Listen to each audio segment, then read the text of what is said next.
你告诉我，这个读什么 ？A。那这个呢 ？B。B。B B。这个呢？啊，西吧。C。C。告诉我，这个呢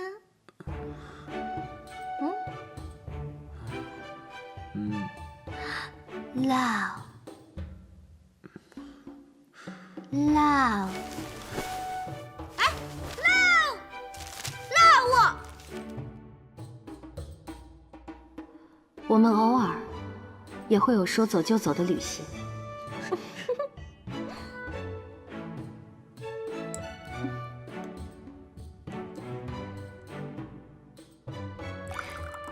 감사합니다。来，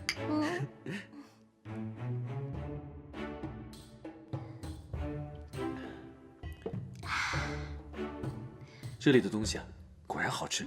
欧巴，你又说错了。你应该说，这里的东西果然好吃，思密达。啊，对，思密达，好吃，思密达，思密达，思密达，思密达。擦拉黑哦，撒拉嘿哟，是擦拉黑哦，苍狼嘿哟，擦拉黑哦，擦拉嘿哟，是擦拉黑哦，擦你个头啊！擦，思密达。擦拉黑哦。我们的生活就是这样，岁月静好，细水长流。今天的星星好美啊！明天是个大日子。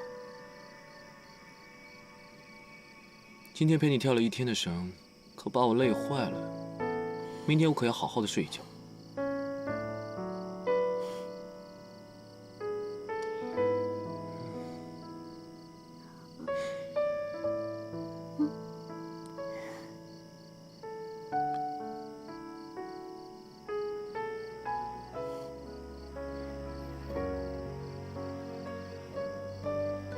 我困了，想先去睡觉了。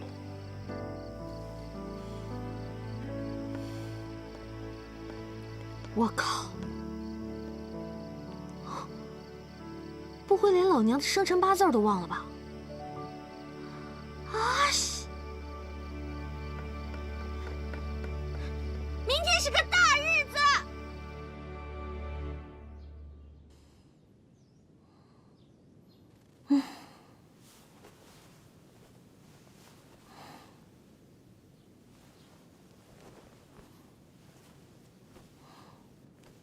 齐少，齐少，该不会离家出走了吧？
个小兔崽子，快把我放下！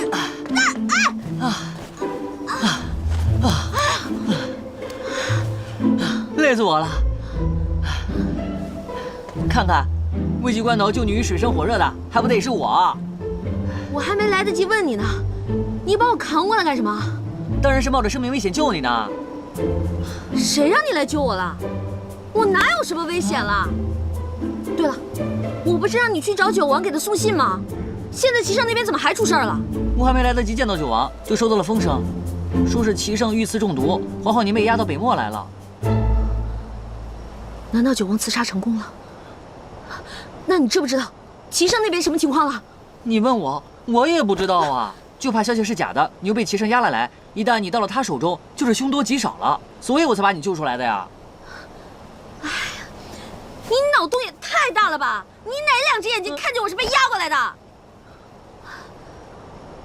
难道你是自愿来的？我是自愿来的。那你是来干什么的呀？你管那么多干什么？人家这不关心你吗？好了，我这不挺好的，也没什么危险吗？你赶紧回去吧。还回去干嘛？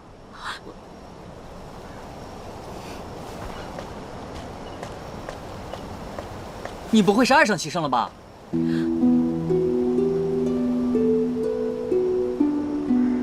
你胡说八道什么呢？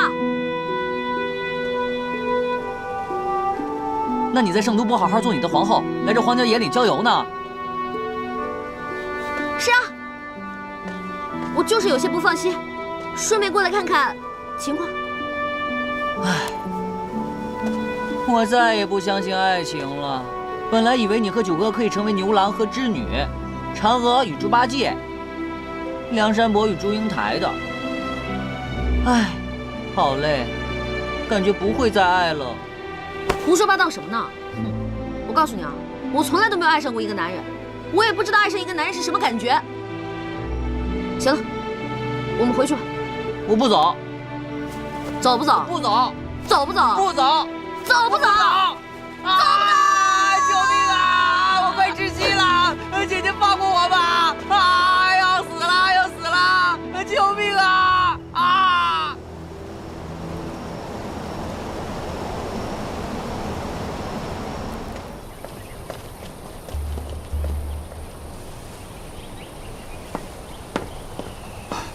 皇上，大事不好了！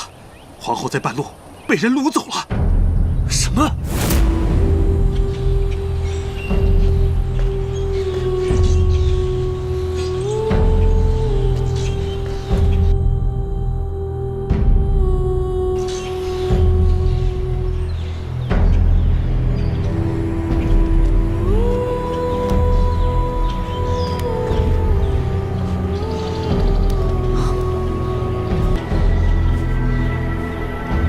哎呀，好有缘呐，又和你相遇了。哎呦，圆你个头啊！我说杨言，你不认识路，你在前面带什么路？姐姐，我没在前面带路，我只想要走在你前面，想要保护你。那先在这休息一会儿吧。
非礼我呀？啊，我，舒服吗？硬吗？好硬啊！我懂你年轻火力旺，这荒郊野岭的孤男寡女，你难免心中有一团火。但是你也不能对你哥哥我下狠手啊！谁要对你下手了？我是知道你有解药了。要是齐胜拿到解药，咱们都得死。我没想那么多，反正只要齐胜不死，怎么都行。我就说吧，齐胜给你下了什么迷药，竟然为了他扔下我们一船的人。我没有想丢下过任何人，只是我一听到齐胜要死，我就特别难受。我甚至很后悔，杨言，我不希望他死。你这是糊涂！姐姐，为了九哥，我不能让你做错事儿，得罪了。你放开我！你干嘛？你干嘛？杨言，你放开我！杨言，你别碰我！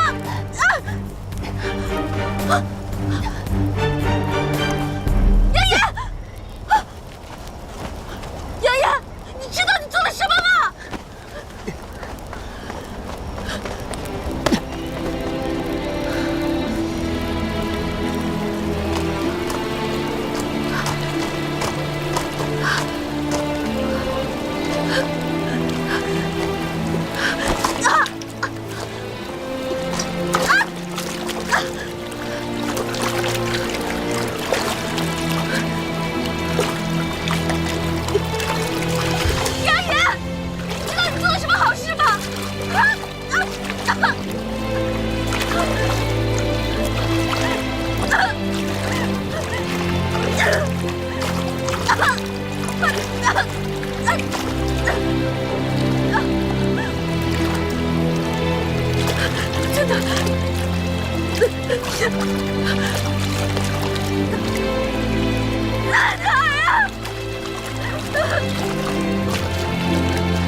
齐胜有救了！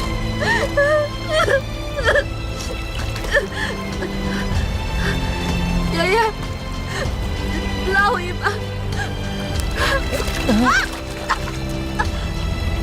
你干什么？我虽然没有洁癖，可你这也太脏了吧？你有没有良心？你忘了你媳妇儿谁介绍给你的？那好吧。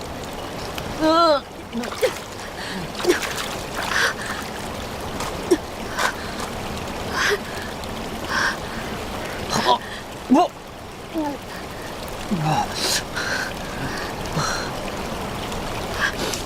万万没想到，万万没想到，我的女神大人竟然为了男人，变成了一坨翔。哎呀！唉，真是形象尽毁，形象尽毁啊！你以后还怎么面对我呀？切，你不知道的事情还多着呢。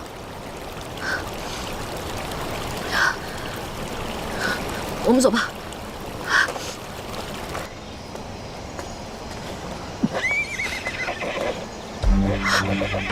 什么声音？你听到了吗？杨言，杨言，杨言，平别叫，我在这儿呢。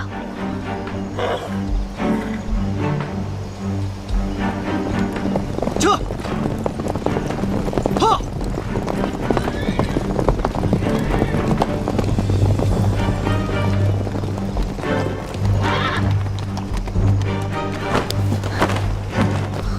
怎么了？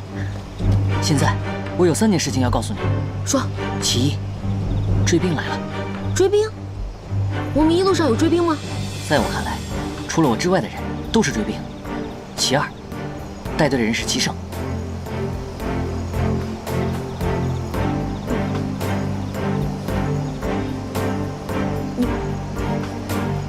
你说齐胜？他还没死，他还活着，你没看错。真的是齐胜。其三，我打算自己跑了。哎，杨爷，你大爷！你得帮我上书，让我看看到底是不是齐胜。真的是齐胜，还有什么不信的呀？除非我亲眼看见，否则我就不相信。等你爬上了树，齐胜怕是已经包围了过来。齐胜带的都是高手，我带着你根本逃不出去。而且他既然没事儿，那九哥一定出事儿了，我得去救九哥。那你不能把我一个人撂在这儿。姐姐，真没法子了。九哥此刻已是生死难料，如果一定要在你俩之间选择一个的话，我选九哥。皇后娘娘，皇后娘娘！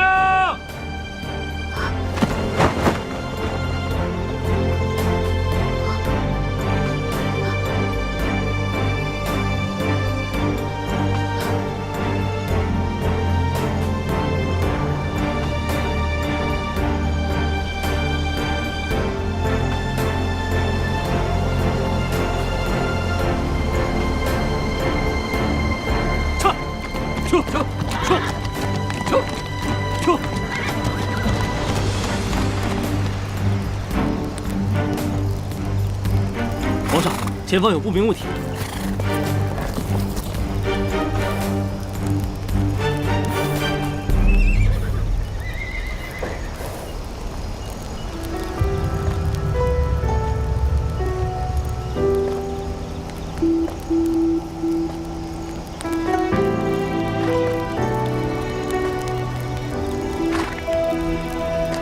那便是皇后。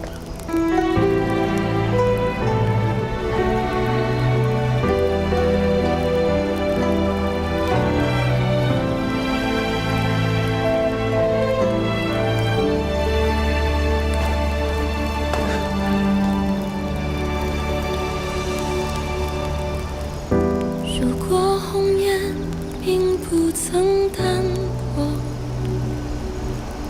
这世间有没有传说？身为飞蛾，若是不敢扑火，这宿命凭借什么闯过？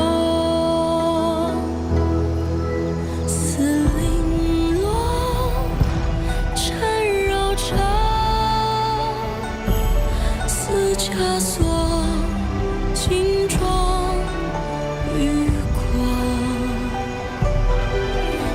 你受苦了。飞舞着坠落，美丽啊，相思而活。爱若能残破，终究是寂寞。忘却了前因后果，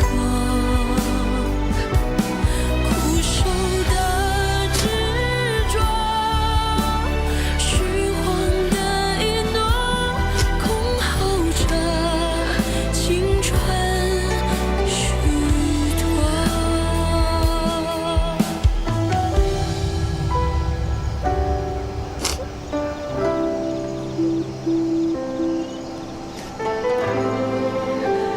给你的破解药。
却无法触摸。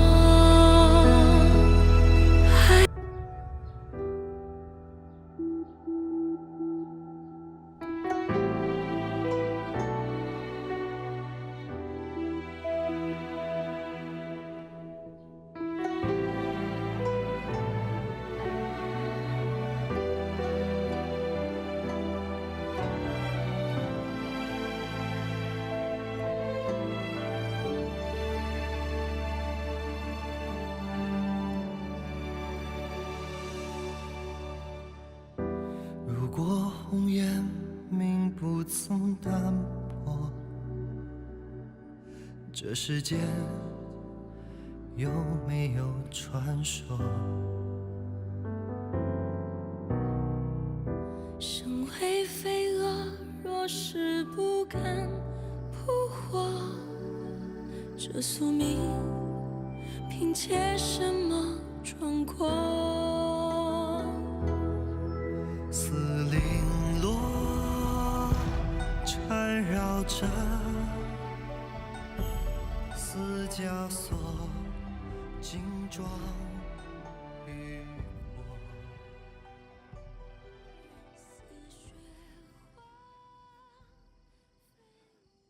皇上，恕臣多嘴。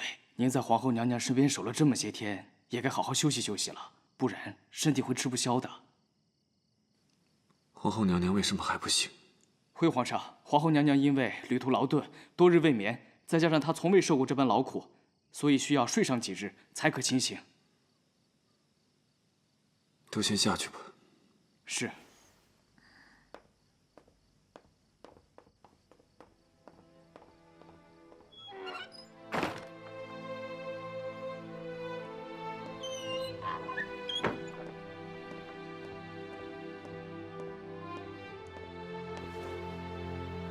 启禀皇上，粮草运到了。好，传令下去，所有人休养生息，备战待敌。是。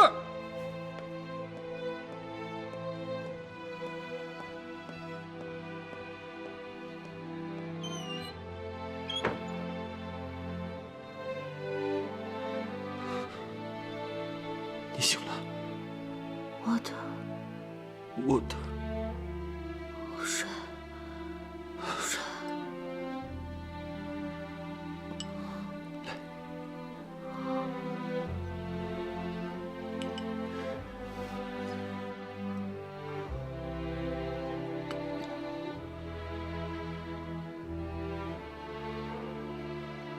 你为什么要骗我？才刚醒来，就不要浪费力气说话了。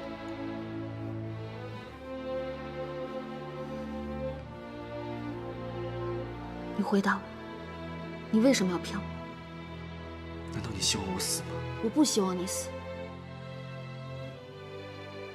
可是我没想到，你竟然又一次耍我。齐生，这一次你玩的有点过了。我没有玩弄你的感情，我是在和自己打赌。你能赌什么？我赌你会来，我赌你不会舍下我。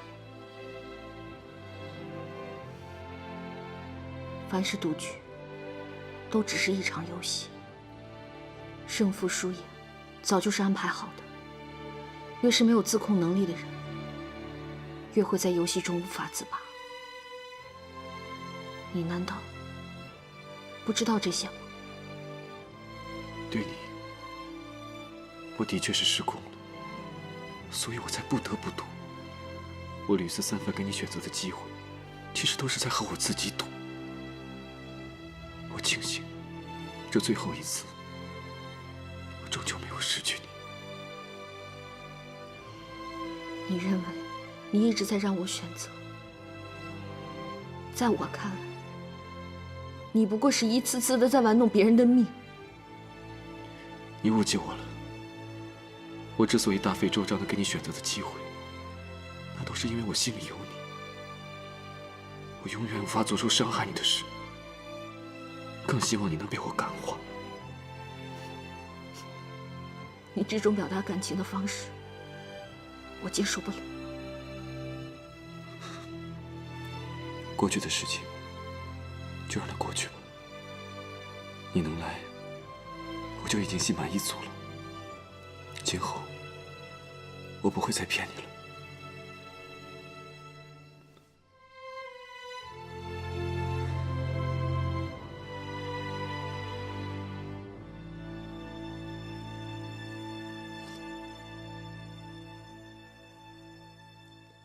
杨将军，请。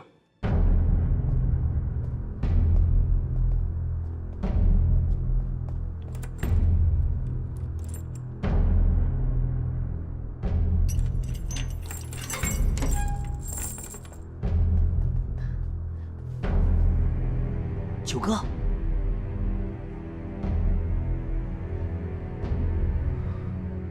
你怎么？我是偷了我三哥的令牌和钥匙来的。虽说我比他帅了点儿，但还是没被认出来。杨言，我不想连累你们，你快走吧。哎呀，九哥，我办事儿你放心，是不会露出马脚来的。哎呀，九哥，都这个时候了，别思前想后了，快跟他换了衣服。九王殿下，您之前对卑职的大恩，卑职今日就是来报恩了。九哥，他知道怎么脱身，难道您就不想见到皇后娘娘了吗？九哥，时间紧迫，抓紧时间。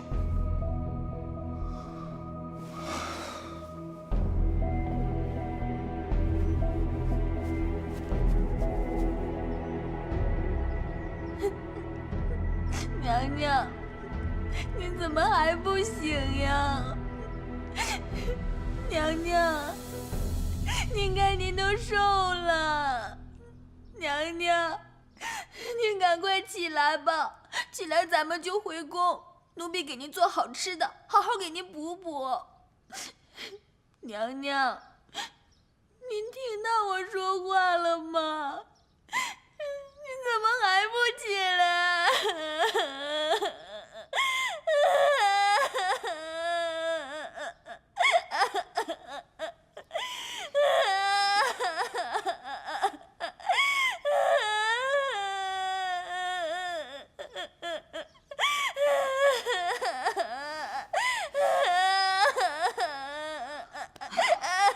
丽丽，哭什么呀？我还没死呢。娘娘，娘娘，您可算醒了。奴婢就在您身边坐着，看着您，您这都瘦了一圈了，奴婢心疼。您说，你什么时候受过这样的苦啊？这一路上跟着我受苦了。本来看不到你，我还挺担心的，现在看到你，我也就放心了。奴婢和那2个侍卫早就到了，您被皇上带回军营后，就一直昏迷着，直到大军搬进了平宁城，奴婢就一直在您身边候着。咱们现在在平宁城？对啊，娘娘。昨天你醒来之后，跟皇上说完话又睡着了。奴婢看您实在太累了，就没忍心叫您。一提到齐胜，我就一脑门子官司。看皇上昨天的脸色，像是您和他聊得不投机。皇上不会是真的要对您动手了吧？现在看来，他应该不会对我做什么了。但是什么？娘娘，您可别吓我。他向我表了钟情，但是我还没有办法面对这份情感。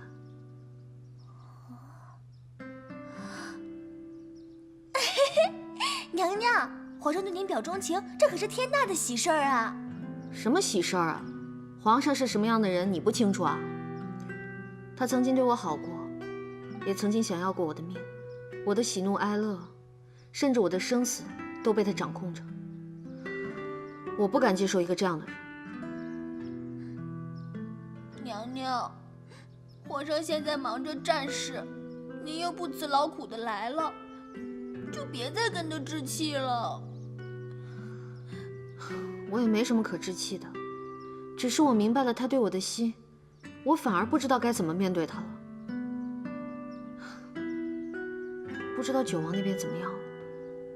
唉，娘娘，您说男女之间的事儿，怎么都这么麻烦呢？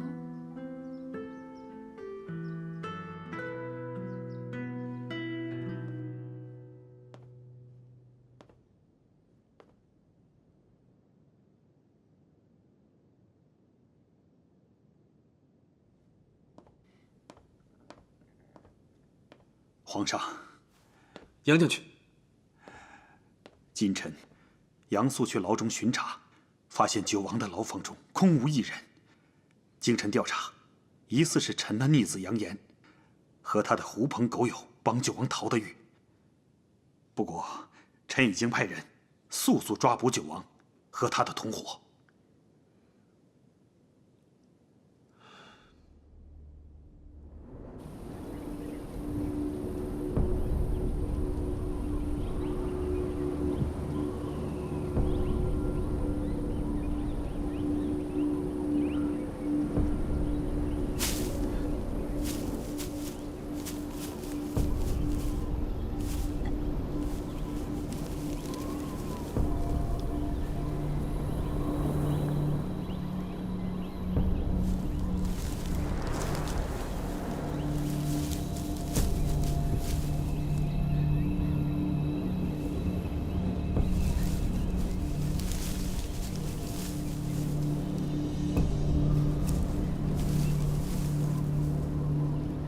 九哥，杨都去哪儿了？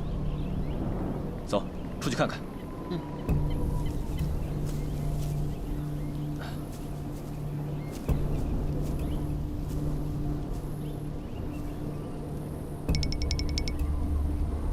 九哥，那人放羊去了，我们出去吧。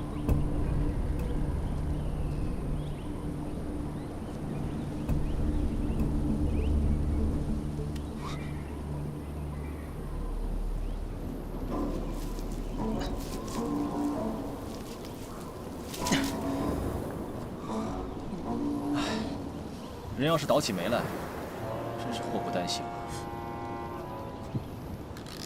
九哥，你瞎说什么呢？你不知道才使能转运吗？唉，也不知道什么时候才能再见上鹏鹏一面，也不知道他那里情况到底如何了。他如果知道我失败了，一定很失望吧？刺杀一事败露，齐胜是否也要对他动手呢？九哥，都到这个时候了，你应该先担心你自己。你这话是什么意思？你不是说我们出来之后就可以赶回圣都去见他了吗？我要在牢里不那么说，你能跟我出来吗？那他现在到底是什么情况啊？皇后娘娘，您恐怕是见不到了，因为她也来了北漠。她来北漠了？她来北漠干什么？是不是齐胜命人把她捉来的？走，我们现在去救她。哎呀，九哥，你别再傻了。九哥，齐胜谎称自己中毒，张鹏鹏不顾艰辛来到北漠，就是为了给他送解药。他现在没准正在将军府里吃燕窝呢。你这话是什么意思？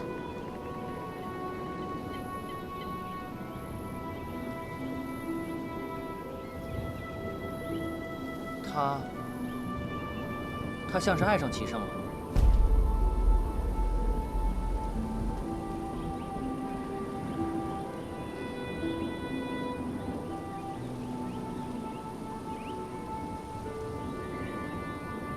不行，这其中定是有什么误会。我无论如何也要和他见上一面。九哥，你冷静一下，你现在回去就等于是送死。不如让我回到平宁城，打探一下消息，再做打算。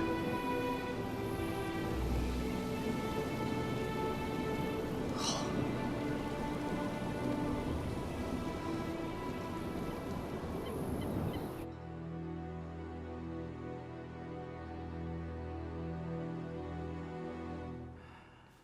恭喜赵王啊！不费吹灰之力就拿下了几座重镇，彰了我南下大军的士气。之前臣没有识得赵王的将才，是臣眼拙了。嗨，倒不是杨将军眼拙，怪只怪我平时太低调了，聪明才智太难被大家发现了。这还得感谢皇上对我的重用啊！二哥从小就偏爱习武，在兄弟几个人当中，又是最通兵法的，只是一直被误解成一个有勇无谋的人罢了。那倒也是，你瞧我这肱二头肌，这多么的健壮，这不是一般人能练出来的。我还有8块腹肌、人鱼线，我要不是今天穿的太厚了。赵王如此之骁勇，朕接下来的部署也会对你委以重任。皇上，打仗就是越战越勇。我现在刚找到了人生的方向，存在的价值。皇上，您就尽管用我吧。我军在平宁城休养生息也有些日子了，朕打算下一步命杨将军暗中带领大军攻破北漠都城上京，同时由赵王伏击各地救援上京的兵马，为杨将军扫除外围障碍。皇上，如果我们把大部分的兵马派到外边去，平宁城无人驻守，要是万一……我们不了解鞑子的军力到底有多少，所以不能莽撞迎战。朕是想智取。哦，皇上，您用的是空城计呀！皇上英明，臣等一定不辱使命。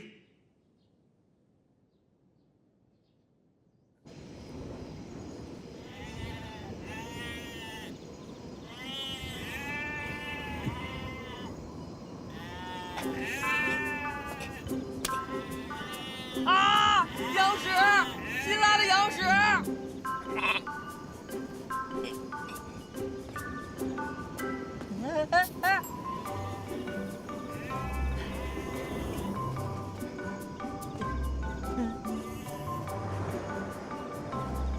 九哥，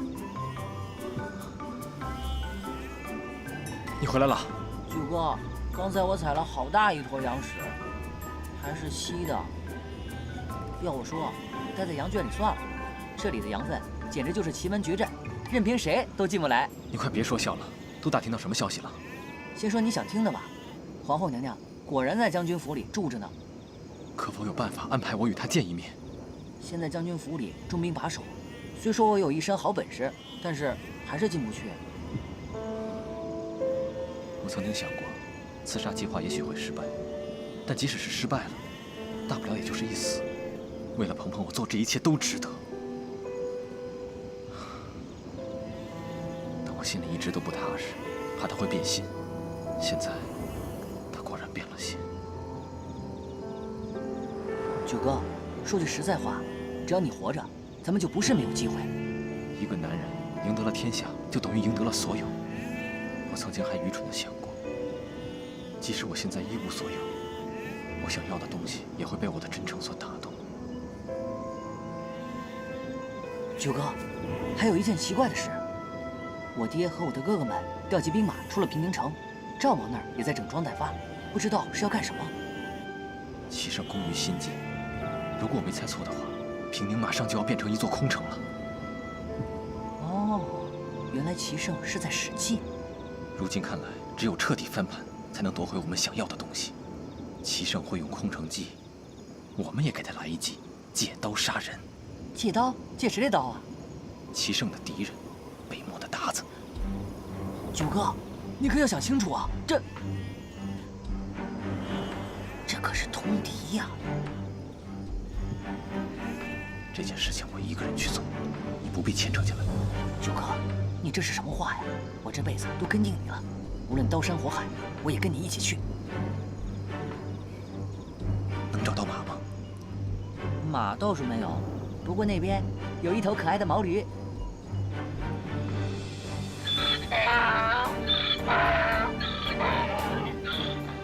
走吧，九哥。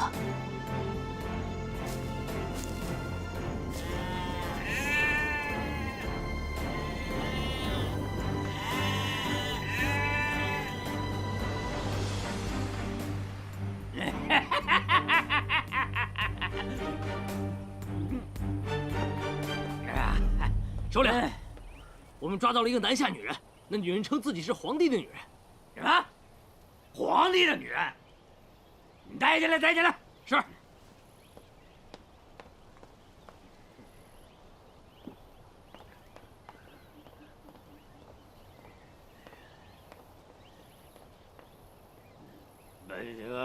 把头抬高点，抬高点。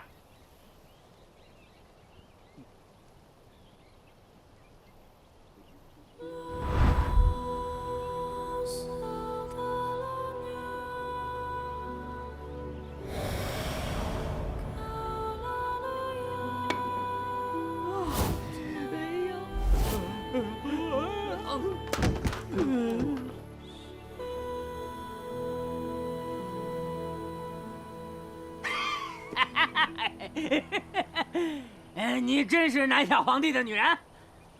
正是。就你这点姿色，还是皇帝的女人？啊！皇帝的女人怎么会孤身一人来到这里？你的话不可信。皇上带兵到北漠打仗，我心里舍不下他，就偷偷跑出来，本想一路跟随，没想到竟被你们的人给捉住。空口无凭，我怎么信你的话呀？信不信由你。告诉你，我是皇上最看重的人，你若敢伤我一根毫毛，皇上定会要你们好看。嘴还挺硬的啊！不过如果真的把你带到南下皇帝面前，我看着还敢不敢跟我打仗？来啊，带下去，好生养活着。哼！不要信这女人的鬼话，她就是骗吃骗喝的啊！听我的，带下去！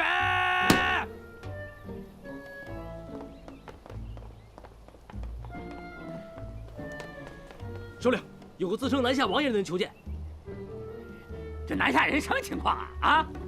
一会儿是皇帝的女人，一会儿是皇帝的兄弟，这都什么情况？带进来，带进来！是。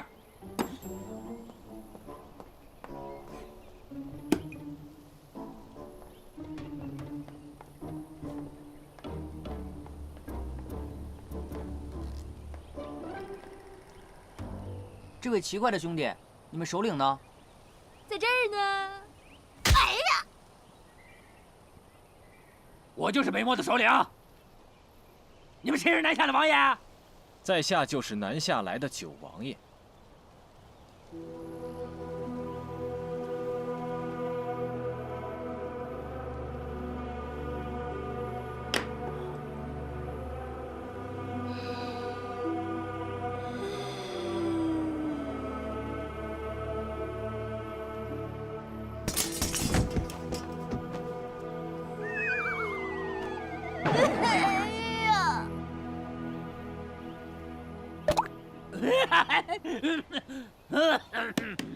你来我们北漠大营干嘛？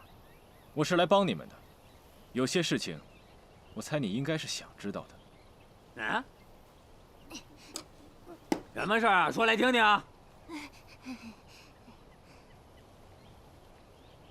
下去吧。啊！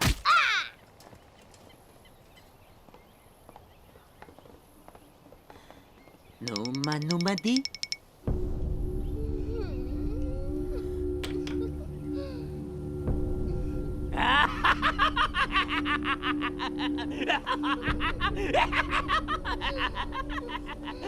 哥们儿，就你这种笑法是病，得治。杨岩，治啊，治！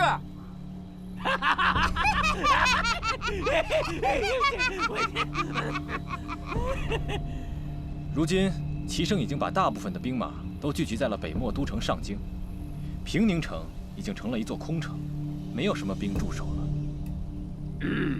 你告诉我这些干什么呀？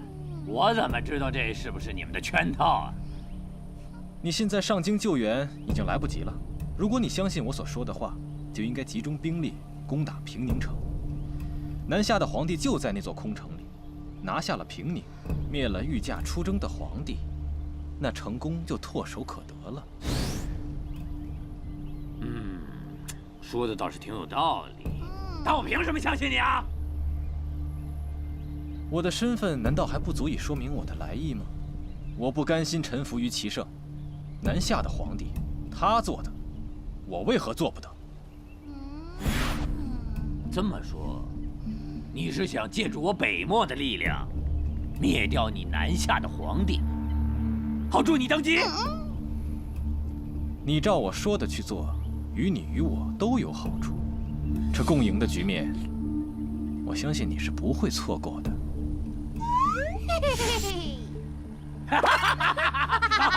我信你，我信你，出门打仗吧，就得殊死一搏。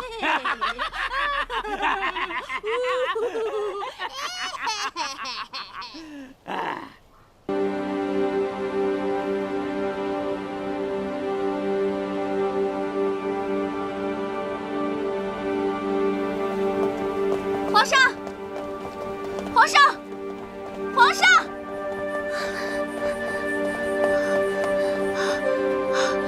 你真的要去亲自督战吗？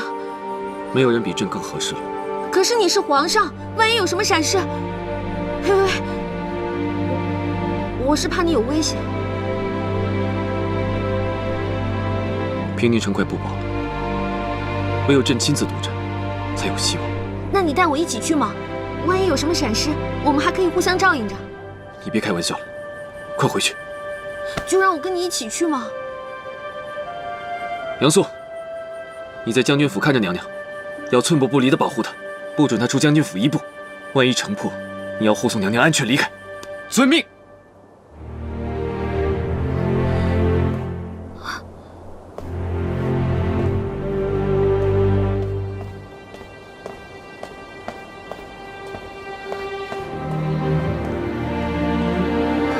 皇上，娘娘，放开我！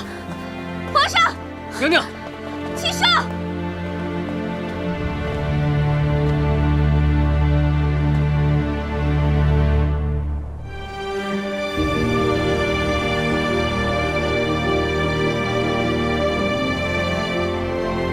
活下去，活下去。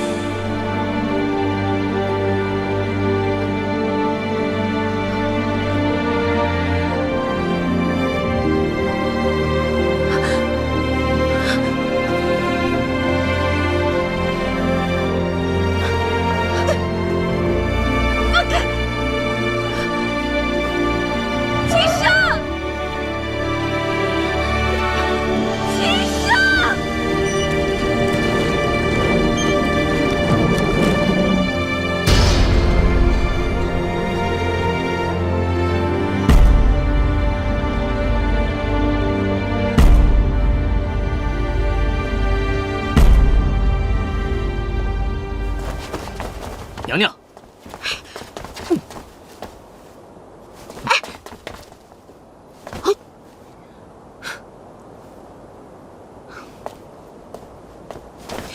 娘娘，别闹了。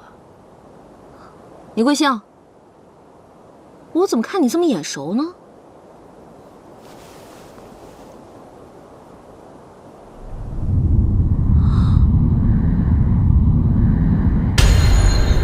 卑职杨素，娘娘咱们以前见过的。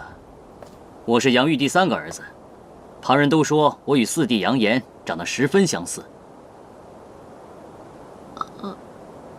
哈哈，我知道，我故意逗你玩呢。哎，你应该知道吧？我跟你弟弟杨炎是好哥们儿。哥们儿？哥们儿就是好兄弟。知道。嘿嘿嘿，都是自家人，你给我行个方便，让我出去。皇上怪罪下来，我一个人担着。娘娘，使不得。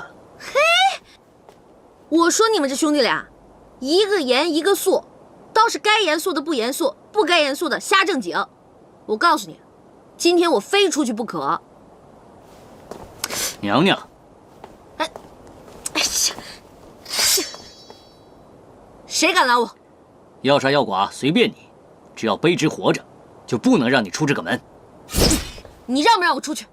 娘娘，娘娘，怎么，你也想拦着我？娘娘快走，奴婢断后。姑娘，你这是……娘娘，娘娘快跑啊！姑娘，男女授受不亲呐！姑娘，姑娘。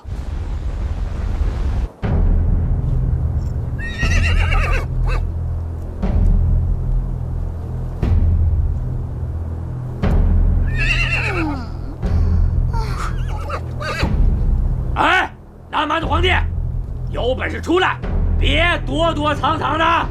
哈！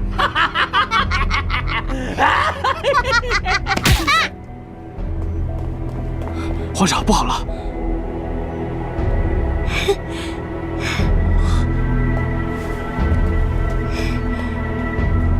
你怎么来了？当然是帮你来了。你怎么不把帽子戴上？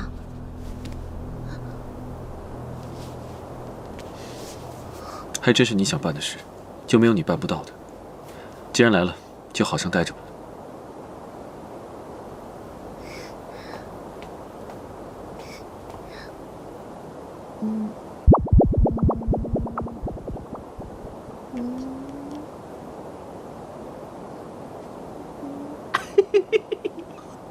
嘿呦喂，这可是打仗呢，怎么还弹成音乐上了？哎呦，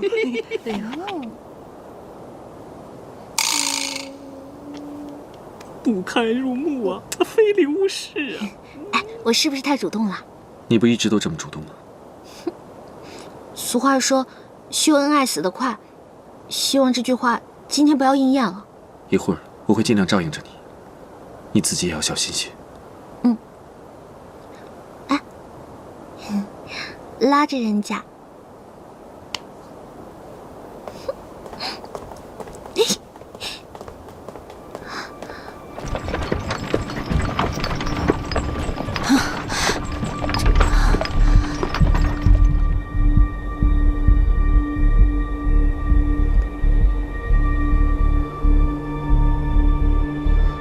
为什么每到团圆的时刻，都会出现一个他？他为何会出现在这里？是啊。他为何出现在这里？你果真是不忍心杀了他。朕把他送去了一个千里之外的地方，原以为从此和他再不相干了。算了，不用解释，我都懂。哎，蛮子皇帝，你可认得这个女人？这个女人说了，她是你非常看重的女人，想必是你的皇后千里迢迢来寻你。如果不是的话，要杀要剐可随我便了。我倒要看看，你是要这个女人，还是要平宁城？要女人，要女人！她毕竟是我南下的一条人命，而平宁城也不能拱手让人。今日之事，无论做何选择，都会落人口实。这有什么难的？让我来。老子才是皇上心仪的女人。哼！你们从哪儿找来一个女人冒充皇后？可笑！你干什么？蛮子皇帝，如果她不是皇后的话，怎么对你宫中的事情这么清楚啊？你可不要怕伤及脸面，就这么想办法不认结发夫妻了？好，如果她是皇后，我便将她送还于你；如果她在撒谎，我便把她杀了。杀！啊！再这样听下去，会有损士气。你以为只有你会喊？老子嗓门比你大！你这个无耻之徒，就会满嘴喷粪！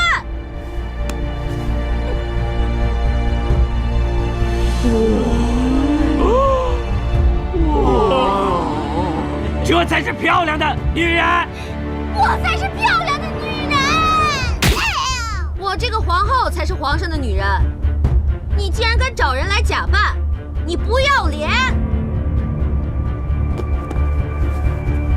你这是做什么？别胡闹！你这样会有危险的。都看清楚了吧？就凭老子这副相貌，也就是你们这些脑子里塞满狗屎的达子们才会相信她是皇后，还把个弱女子绑到两军阵前来。你不要脸！之前我还纳闷呢，你们的城墙怎么那么厚啊？原来啊，是照着你们的脸皮建的。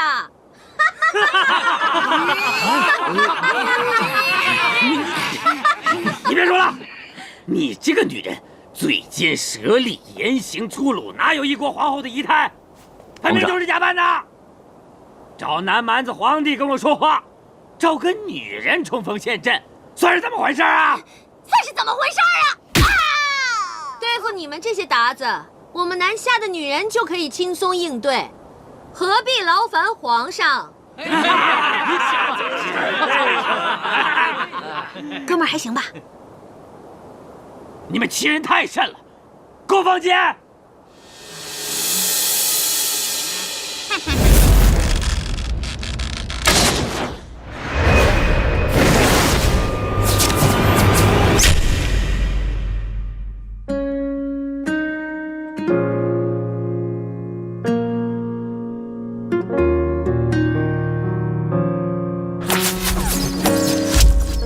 皇上，齐胜，齐胜，齐胜，齐胜！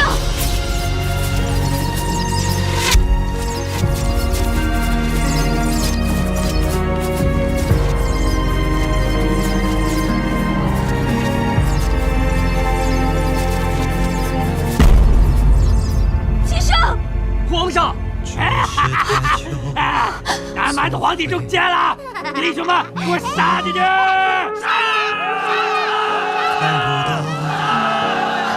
皇上，皇上，皇上！齐胜，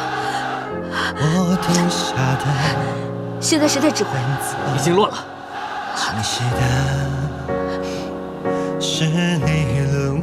现在开始，听我的。是。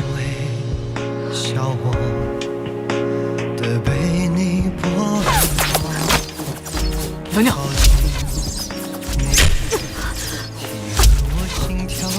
快看，皇后娘娘中箭了。是。照顾好皇上。鞑子无耻，暗箭伤人，皇后娘娘中箭了，杀呀！杀光了这些鞑子，为皇后娘娘报仇！杀呀！杀呀！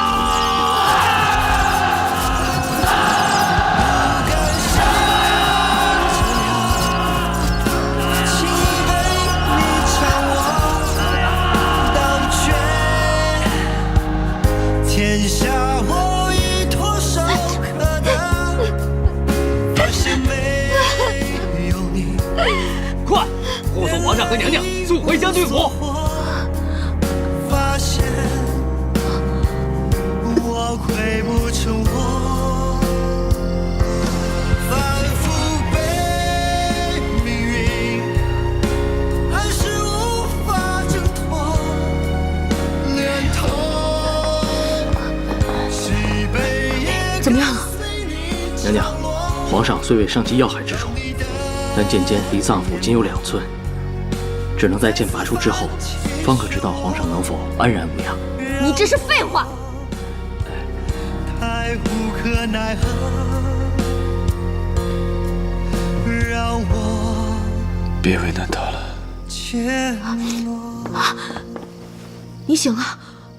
都下去吧，我有话要和皇后娘娘说。是。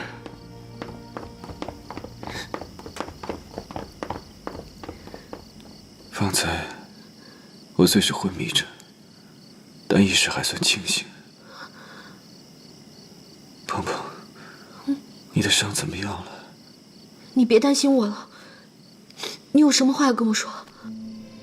方才在城墙上，鞑子问我是要留下江氏，还是要守城。我犹豫了。我并非对江氏还有情，只是不忍心他的生命。我知道，我都知道。现在都什么时候了，你还解释这些？你所做的一切我都明白。你是一个善良的人，只是很少表达出来。只可惜，到现在我才明白这一点。鹏鹏，我自己的身体状况，我自己清楚。怕是一会儿拔了剑，一切都要看造化了。你别胡说，你不会有事的，我不会让你有事的。赵王的援军很快就要到了，我若身死，没有他护着你退往泾阳，再召回杨玉等人，紧闭关门，以防鞑子反扑，然后密不发丧，让赵王护送你回圣都，扶浩儿登基。你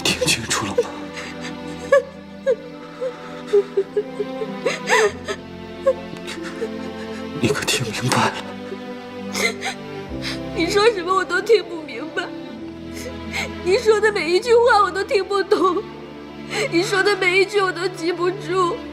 我只要你健健康康、平平安安的和我一起回圣都。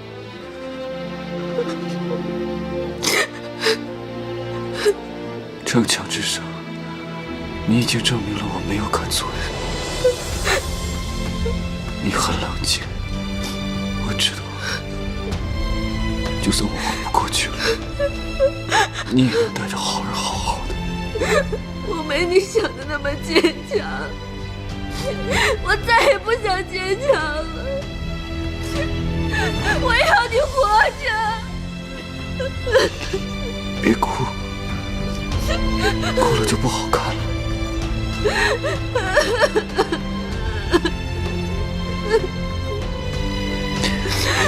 你下去，让太医进来拔剑了。我不走，我不走。拔剑！我不走，我陪着你。干什么？我不走！放开我！走吧，娘娘。放开我！我不会离开你的，我不要和你分开。走吧，娘娘。我不要分开，医生，放开我，放开我，医生，放开，医生，我爱你。丝绫罗缠绕着丝枷锁，金装雨墨，似雪花飞舞着坠落，美丽啊，相思而活。爱若能残破，终究是寂寞。忘却了前因后果，苦守的执着，虚晃的一诺，空耗着青春虚脱。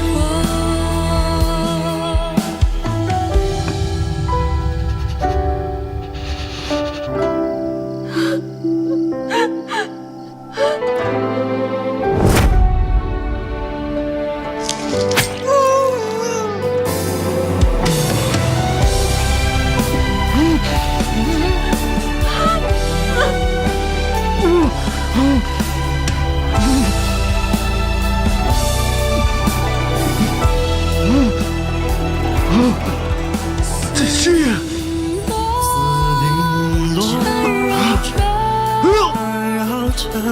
丝枷锁，金钟雨过，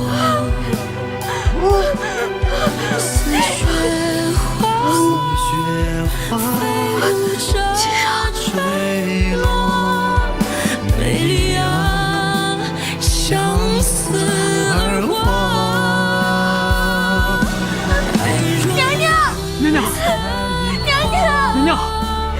轮回中错过，被遗忘的人是我，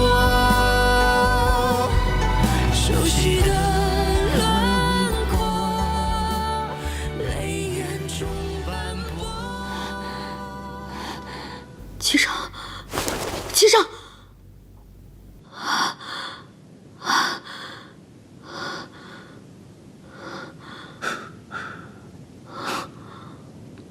别人中箭，成箭的人没晕，倒是外面担心的人先晕了。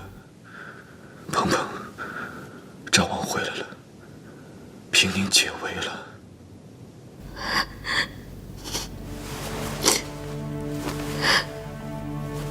太好了！你昨夜喊的那3个字，那么大声，你你爱我这件事，想必整个将军府的人都知道。我就是让所有人都知道。那你呢？鹏鹏，我心悦你。别给我整这文的，我要你说我爱你。鹏鹏，我爱你。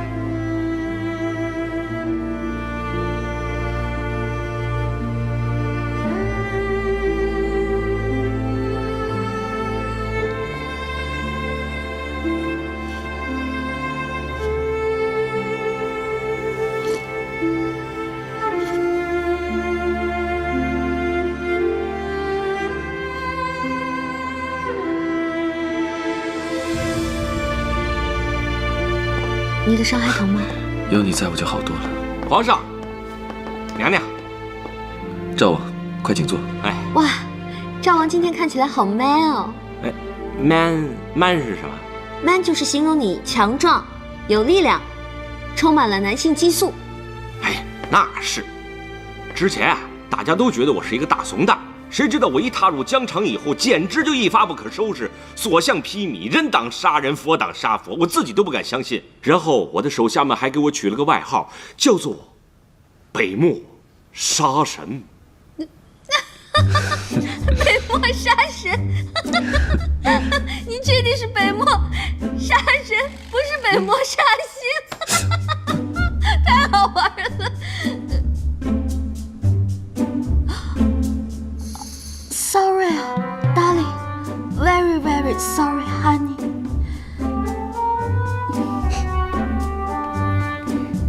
赵王坐啊。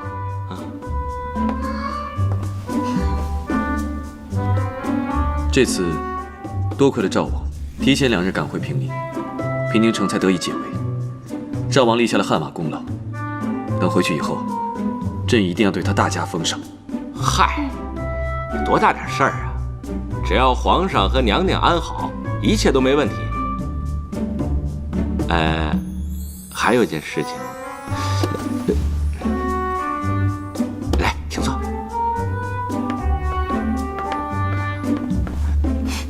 首先啊，我在北漠跟鞑子交手的时候，在北漠的军营里发现了一个人，姜氏。对，一猜就是。小心你屁股开花！绿篱什么脾气，你又不是不知道。嗨，娘娘，我跟江映月已经没有半点关系了，更何况这根本不是事情的重点。事情的重点是，江映月告诉了我一件事情，而经过我调查以后，发现他说的确实属实。何事？你知道鞑子为什么会突然围堵平宁城吗？是他们早就知道了平宁城是一座空城。而报信的人就是九王。江映月还在鞑子的军营里看见了九王和杨延。我当时听到这个事情的时候，也非常的震惊，不敢相信。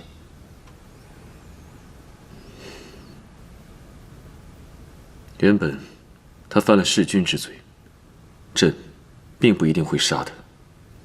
可现如今，他是通敌呀！他可真是糊涂。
你拦着我干什么？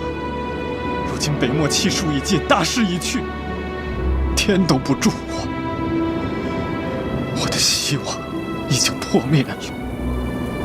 九哥，我讲不出什么大道理来，我只知道不能让你做傻事啊。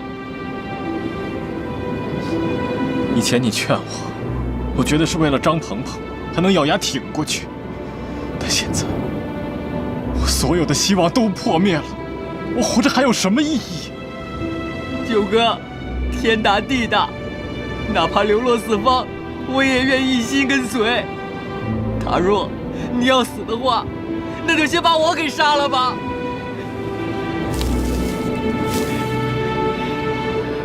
要死，我们就死在一起。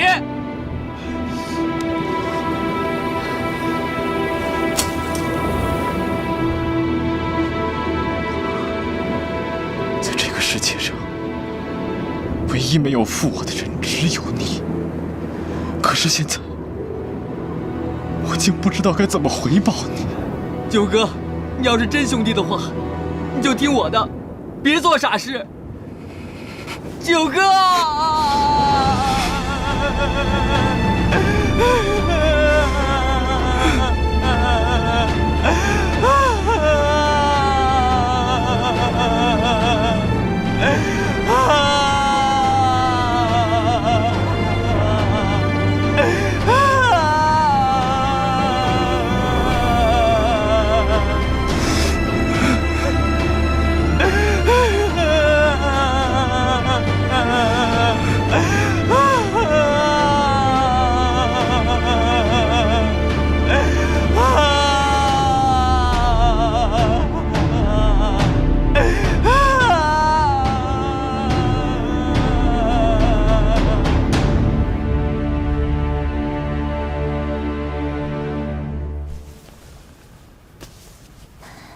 娘娘，还疼吗？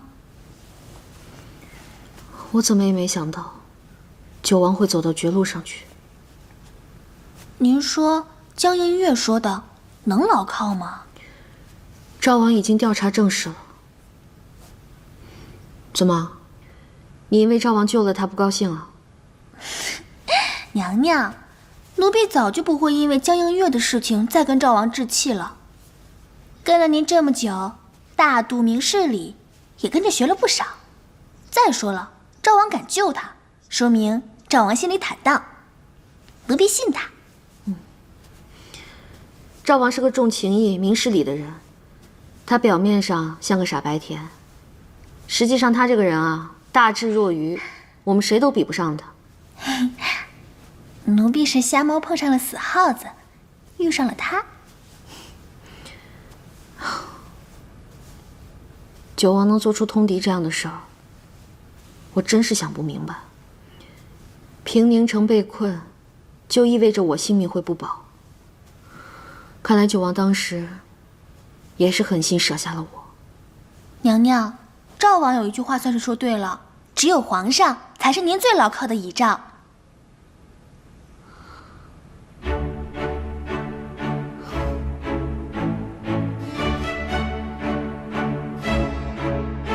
启禀皇上，我南下大军已经攻破了北漠的都城上京，俘获了鞑子的皇帝、皇后、妃子等2000皇族宗室。好，杨将军，各位爱卿，你们这些日子都辛苦了。皇上，您才是最辛苦的。传令下去，所有人等尽快整顿好一切，准备班师回朝。是。可是有什么事？皇上，臣教子无方，教子无方啊！是关于杨言的事。皇上，臣刚刚收到我那逆子杨言的家书，家书上说，他和九王在一起，正逃往关外。我那逆子从小脑袋瓜就不好使，他现在和九王估计正在圣都周边。臣现在就带兵把他抓回来。不必了。啊，皇上，您另有谋划？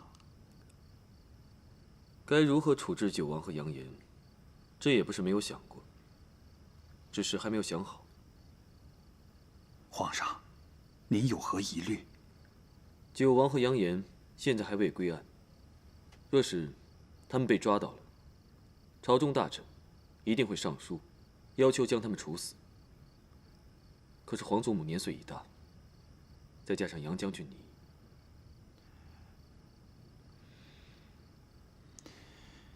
皇上，您要是顾虑我和那逆子的父子关系，那臣现在就和他断绝关系。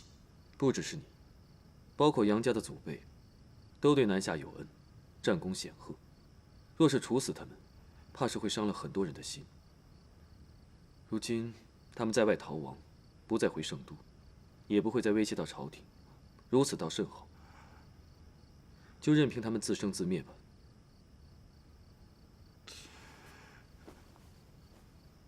皇上，您宅心仁厚，臣谨记于心。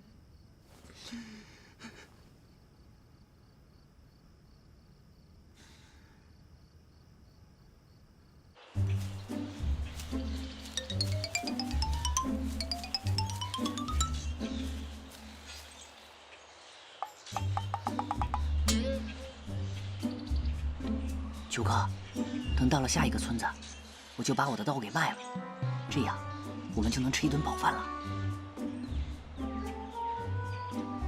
我想好了。怎么了？我想好了，我们不能再如此下去了。这种东躲西藏、浑身发臭、风餐露宿的日子，我早就已经忍受够了。九哥，等到了关外，我谋个生计，就不会这样苦了。现在是苦了点儿，你再忍忍。杨延，哎，你听我的，作为一个男人，根本没必要这样。你是锦衣玉食的大将军之子啊，本来有大好的前程在前面等着你，你现在却跟着我过这种不人不鬼的日子，是我害了你。九哥，不必多说了，都是我自愿的。我已经想清楚了，我决定回去认罪。什么？你别想不开呀！你回去，齐胜能饶了你吗？你忘记了吗？他要惩罚姜氏那个撕腿的刑罚了吗？用我一人的性命，换你们所有人下半辈子和我自己的坦荡，我觉得值了。九哥，我懂了，我陪你去。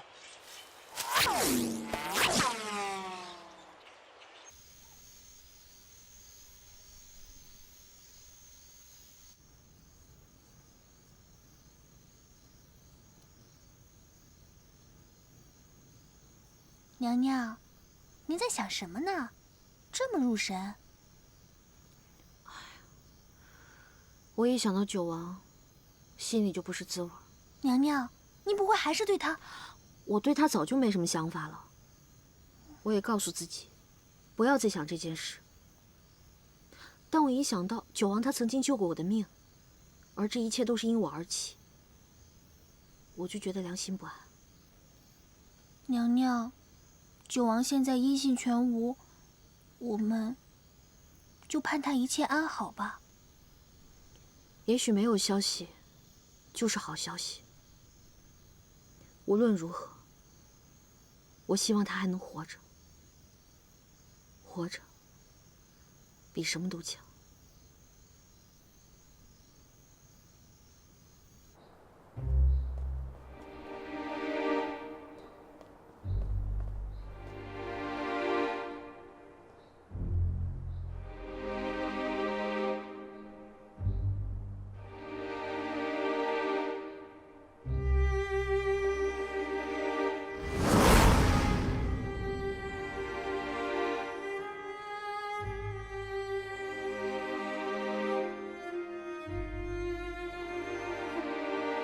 跪下！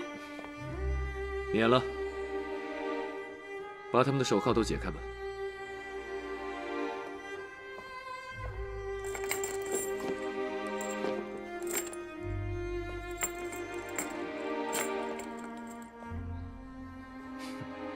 做了这么多面子功夫有什么用？你倒不如一道圣旨把我给判死，反倒不难。你以为朕不想吗？老九，朕没想到你一错再错，最终还是走上了一条不归路。我和你已经无话可说了，所有的事情都是我一个人设计的，别人毫不知情，他们全都被我给骗了。至于皇后娘娘，是我蓄意挑拨你们之间的关系，但是她对你忠心不二，毫无动摇。总之，一切都是我一个人的过错。你想给我定什么罪名，痛痛快快的来吧！九哥，把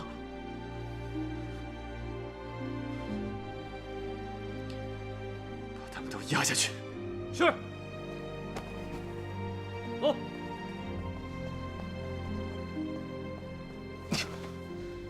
齐胜，为何不速速判我？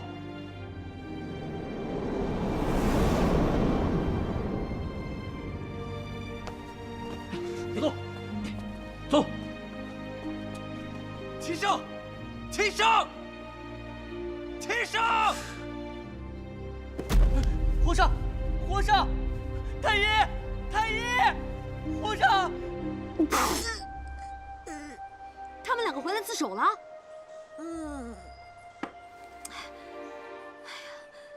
那这下，他们两个人都难逃一死了。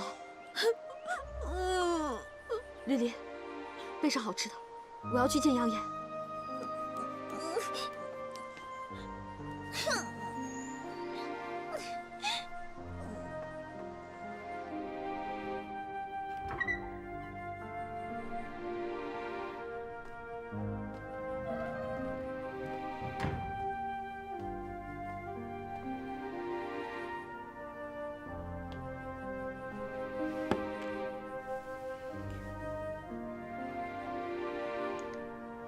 杨言，看什么呢？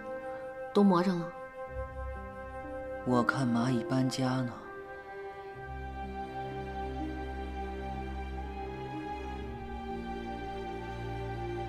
这哪有蚂蚁啊？只有从一而终的人才能看到。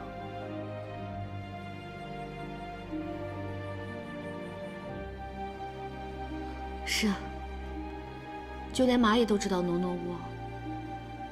你跟九王为何这么傻，还要回来？我是陪九哥回来的，他去哪儿我就去哪儿。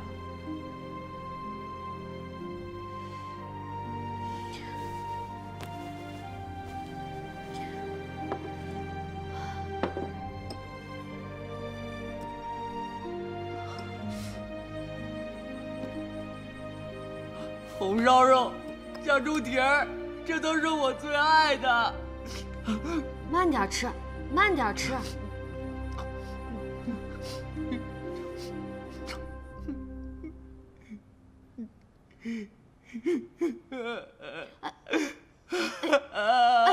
怎么了这是？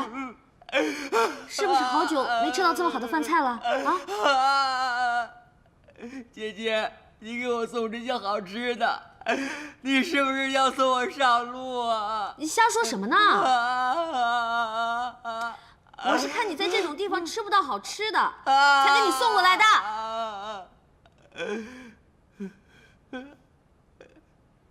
我是有骨气的男人，不是进来只是。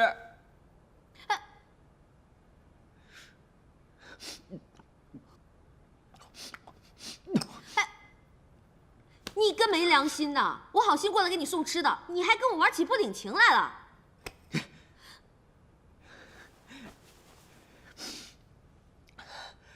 要不是你向皇上投怀送抱，九哥也不会鬼迷心窍的去投敌。那是两码事儿。好，就算我投怀送抱了，他也不能干出投敌那种事儿。你终于承认你是投怀送抱了。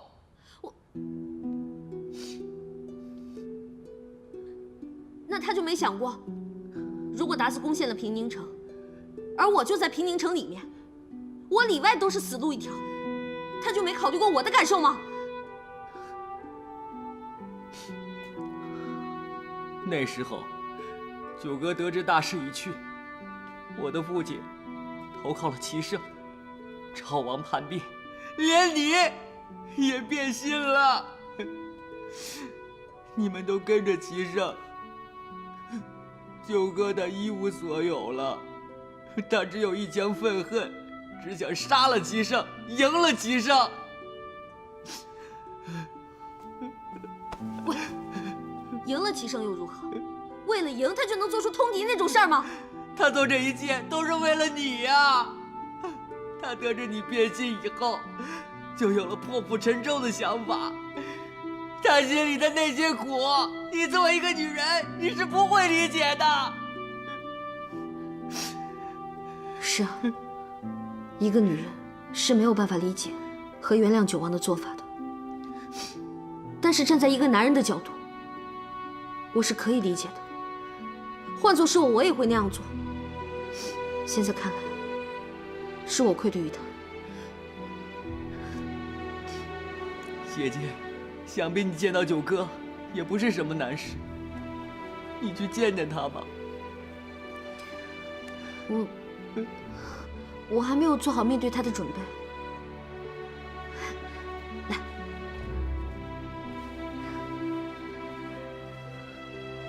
咱们两个今天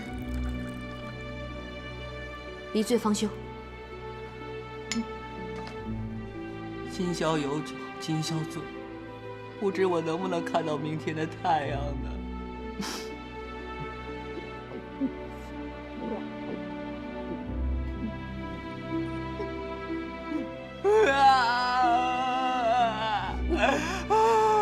姐姐，你这还不是送我上路？你这熊孩子，你怎么没完没了？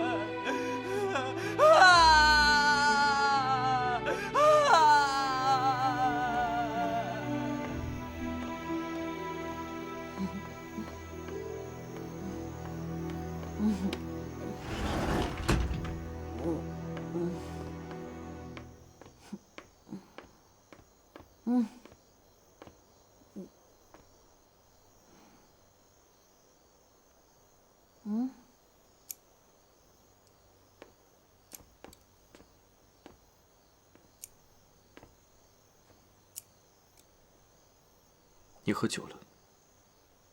皇上，你来了。朕知道你会去看杨延，却没想到你会喝酒。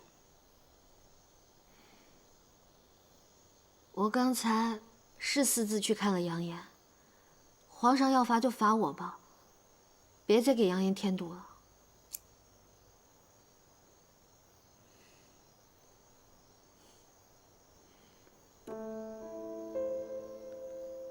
朕罚你做什么？朕知道，你看到杨延那个样子，心里难受。你一直把他当弟弟一样看待，如今他生死未卜，你肯定很担心。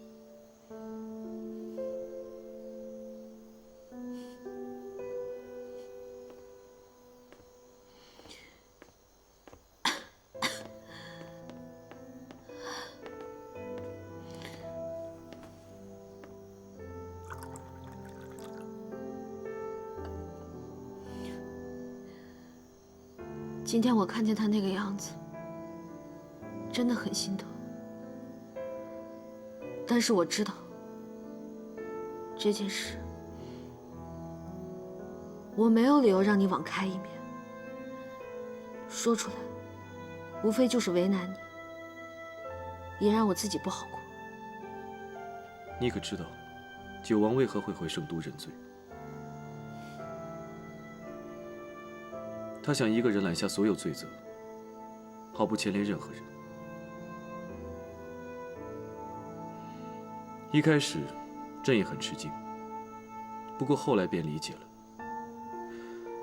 他会去通敌，朕能理解；他会回来认罪，朕也能理解。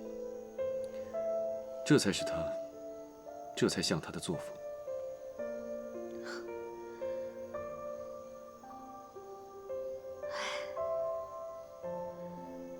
人总是在一念之间，对错都由不得自己了。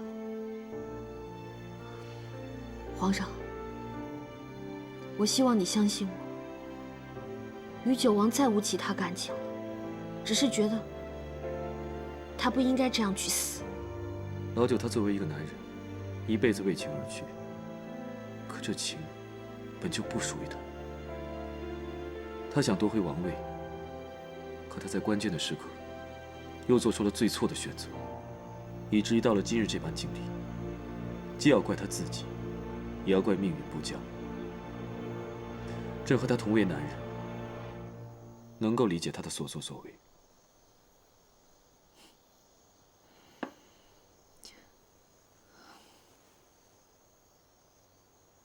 我去休息了。你就不问问，朕打算如何处置他们？我知道，皇上早已有主意。我再说什么，都是多余。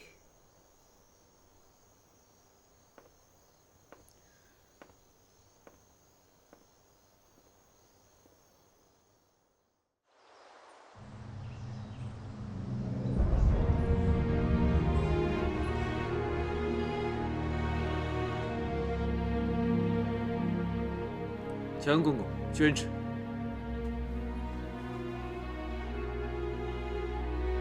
奉天承运，皇帝诏曰：九王通敌叛国，蓄谋弑君，理应处斩。但念其已有悔意，且主动自首，上天有好生之德，先祖有爱护手足之遗训，故免其死罪，削其爵位，废为庶民，流放岭南。扬言因其年少，受人蒙蔽，念其初犯，不予重罚，充军北漠，5年后重返圣都，钦此。你这不孝子，还不叩首谢恩？要不是皇上仁慈，你等哪能逃得过一死？谢皇上不杀之恩。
我一直在等你，我知道你是不会不出现的。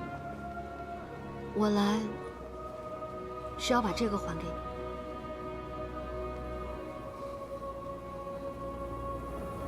我送出去的东西从来不收回。人说出的话都可以收回，一个物件为何不可？你还在恨我、怨我吗？平宁之时，我是困兽之躯。我从来没有想过要伤害别人。如果我知道事情会这样，我当时绝对不会这么做了。我理解，所以我不怪你。今天我来，也不想再说过去谁对谁错。过去的，就当它过去了。我们从此互不相欠。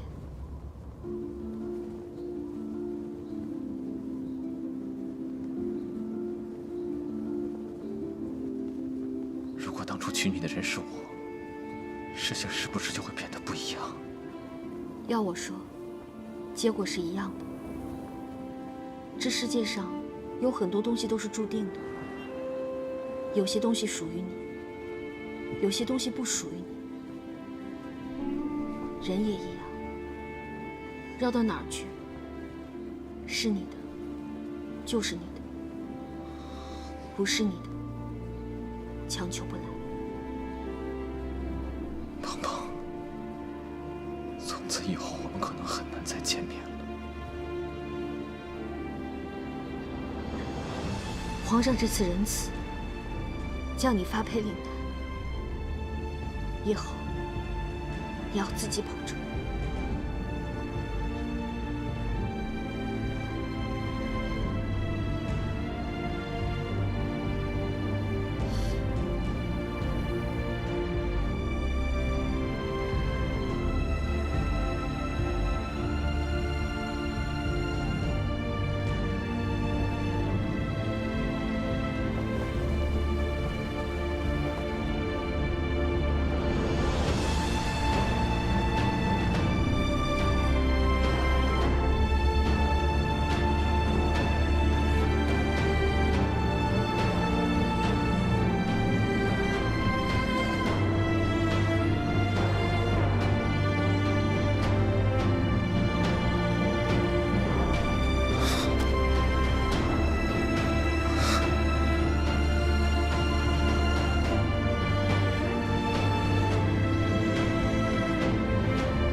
娘娘，九王他就要出城了，您不去送送吗？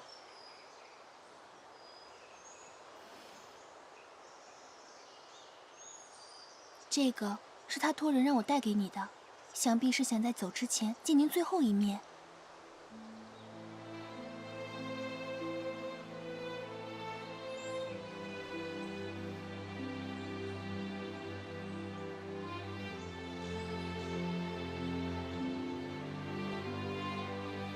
还是不见得好，从此各自天涯吧。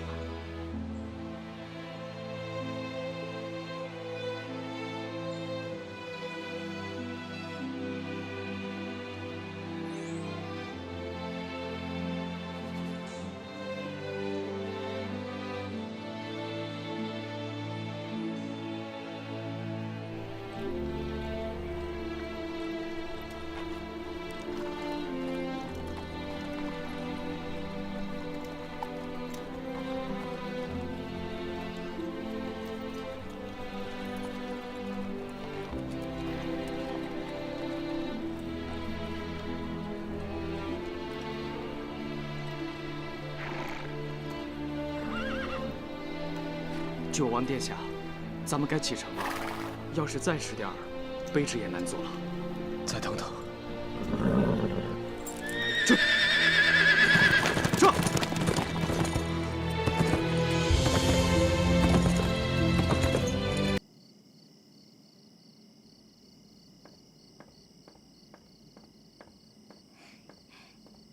娘娘，您看，这次裱得不错吧？这么快就裱好了？干什么呢？皇上，这是您手把手教我写的字，我打算珍藏了。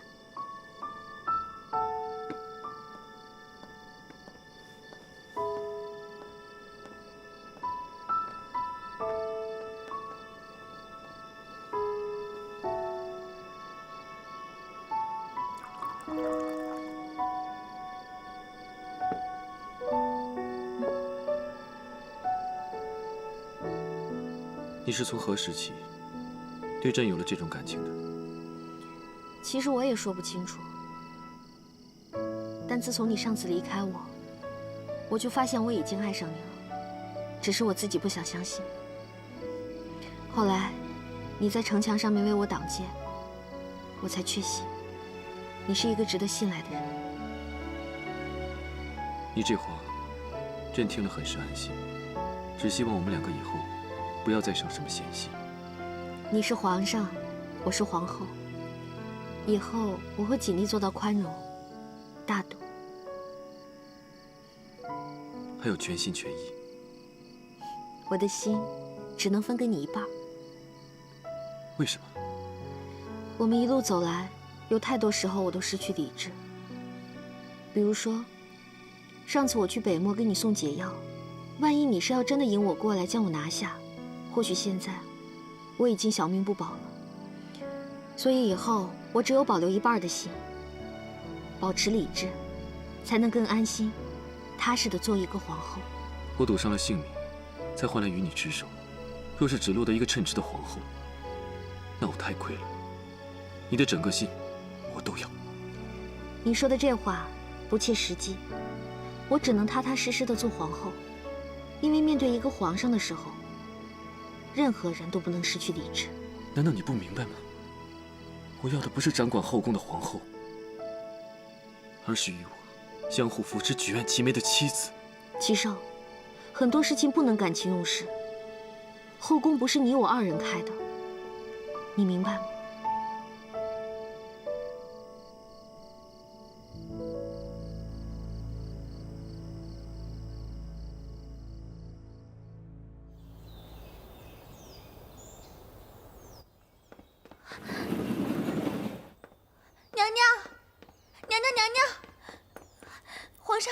皇上要解散后宫。解散后宫？嗯。该不会是我昨天跟他说的话？走，去看看。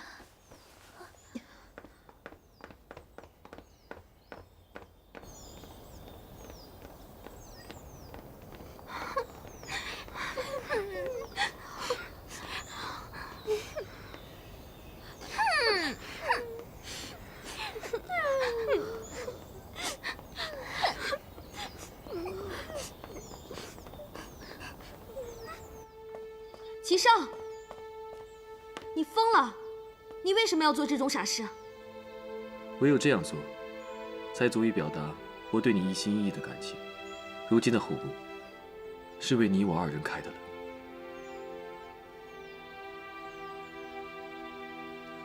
只要你一天是皇帝，就是我的主宰。爱的基础是平等，你是皇帝，我是皇后，我们永远不可能平等，除非现在你不做这个皇帝了。你能吗？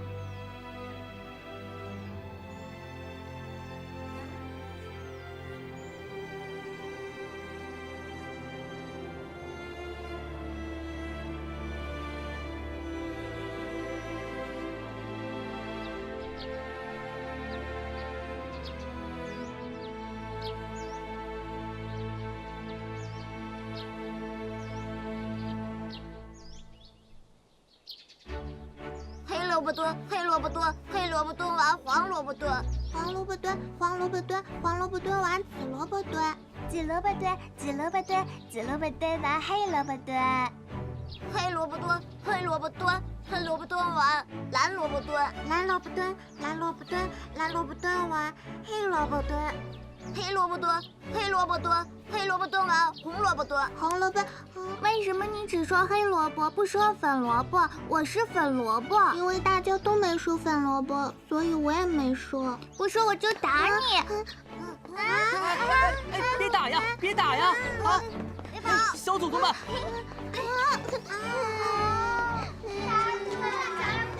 快走吧，快走吧，快走！太子殿下，您没事吧？我没事。巧儿，你怎么回事？太子殿下要是摔出个好歹来，你的小命别想要了。强公公，巧儿知错了。巧儿，你没事吧？太子殿下，奴婢没事，是奴婢差点害您摔倒的。有一次母后崴了脚，父皇就是这样帮她揉的。太子殿下，万万使不得啊！您这是折杀了奴婢了。太子殿下，您先起来吧。母后说了，男子汉对待女孩子要有绅士风度。巧儿，你还有什么小姐妹呀？把她们都叫过来，明天咱们一起来做游戏。齐浩，母后，皇后娘娘，浩儿，跟我进屋。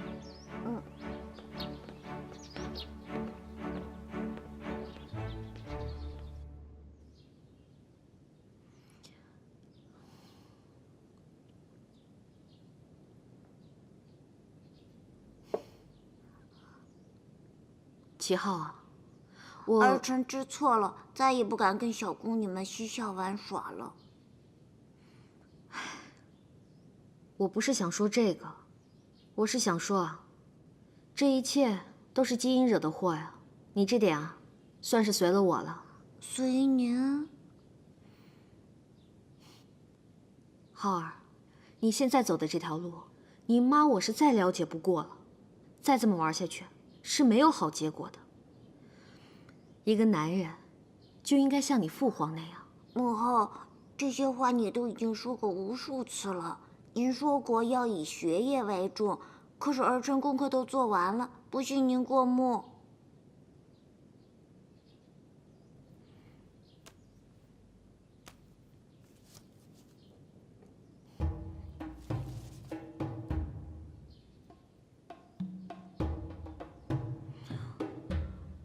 母后，儿臣哪里做的不妥？没有没有，你做的批注简直太牛叉了。浩儿，你确定这是你一个人做的？嗯。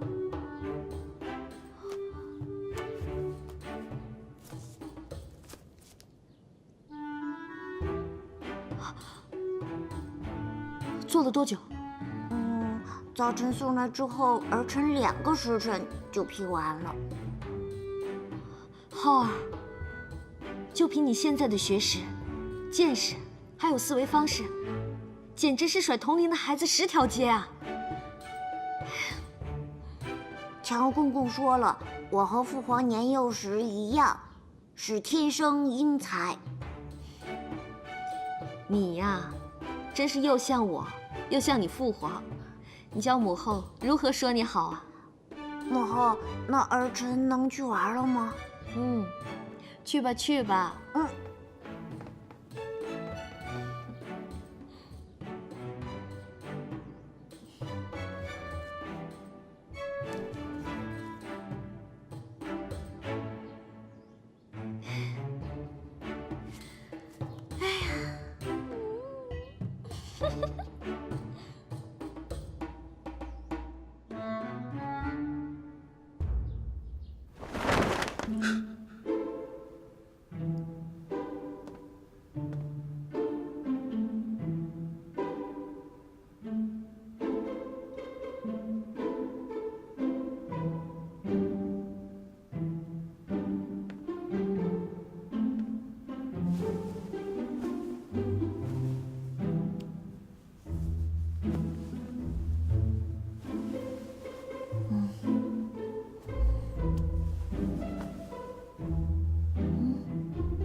杨言，是你吗？姐姐想死你了，快转过来让姐姐看看。杨言，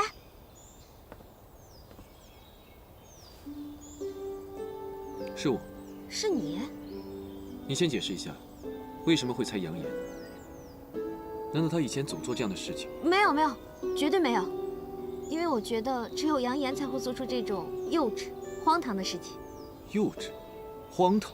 当然，他做这样的事叫幼稚、荒唐，而你做这样的事情就是浪漫、惊喜。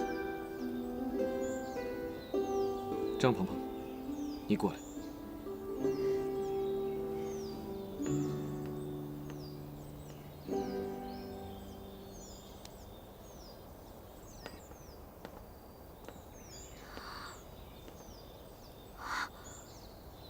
哇，这儿也太美了！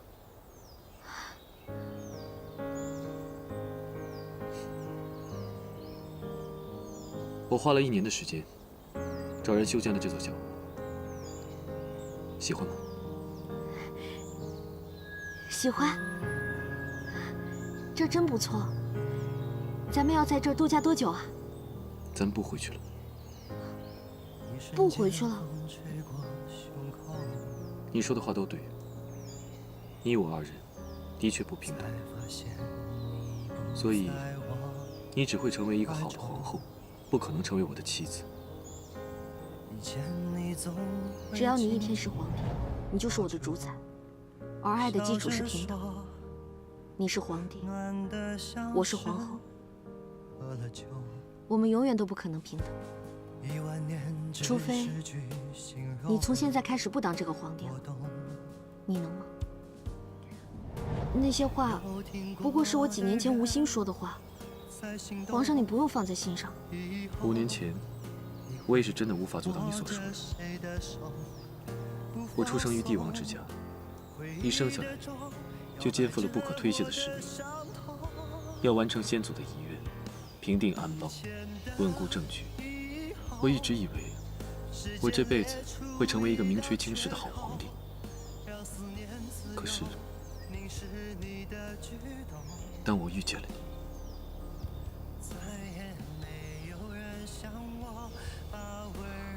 你，你不会是要放下皇帝不做，要和我私奔吧？不行，不行，齐胜你别闹。遇到你之后，我觉得一切都不重要。现在国泰民安，我也终于盼到了7号长大。浩儿天资聪颖，小小的年纪就深谙知识之道，实在是我的福气。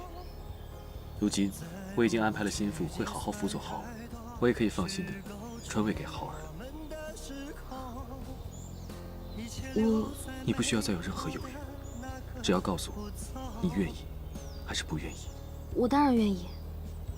几年前我就把这些事情都想明白了。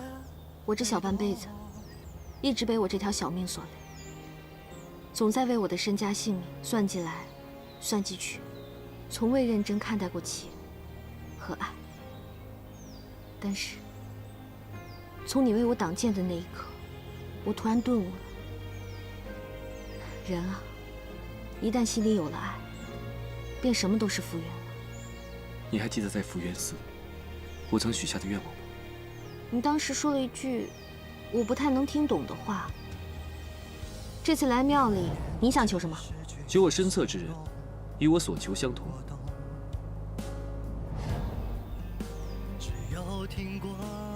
鹏鹏，那现在，你愿意做我的妻子吗 ？I do。握着谁的手，不放松，回忆的钟摇摆着我的伤痛。以前的以后，我和齐胜都想明白了，人这一生就应该奔着爱去。从那天起，我和齐胜就过上了神仙眷侣一般的生活。不，是神仙都羡慕的生活。望着你成一首反复的情歌，以前的以后，时间裂出一道缺口，让思念自由凝视你的举动。再也没有人像我，把温柔写在了眼中。望着你成一首反复的情歌，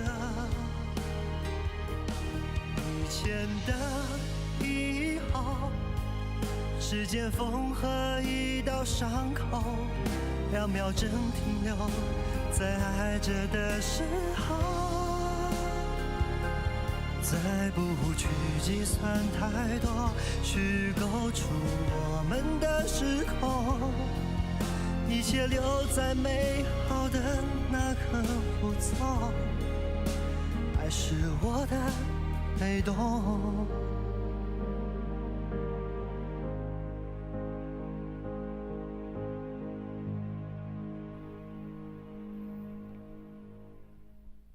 我渐渐明白，爱一个人，就是爱他的一切，包括他的小癖好、小缺点。